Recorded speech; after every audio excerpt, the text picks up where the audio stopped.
तो ये असम में जिंदा देवता है। तो इसीलिए भक्त लोगों में ये जमातिया समाज शुरू हुआ है, ये कहा जाता है।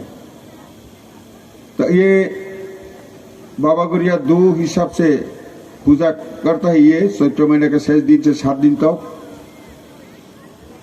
एक यहाँ का जो है अभी इसी पवित्रराम बाड़ी में किला आरडी ब्लॉक के अंदर में जो है ये बाबा गौरिया बिया गनांग, इसी में नाम तो बाबा गौरिया है, लेकिन इसी में छठ बेलपत्ता चढ़ाया जाता है, तुलसी पत्ता नहीं दिया जाता है। और बिया करी जो है वो अमरपुर सब डिवीजन के नियो कासीमा में है। वहाँ बेलपत्ता भी चढ़ाया जाता है और तुलसी पत्ता भी चढ़ाया जाता है।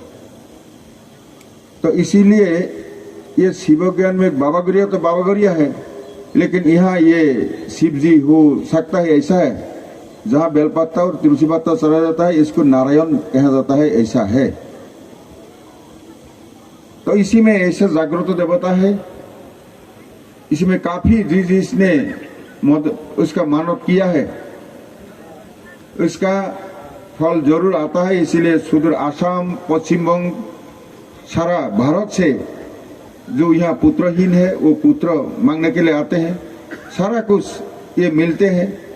तो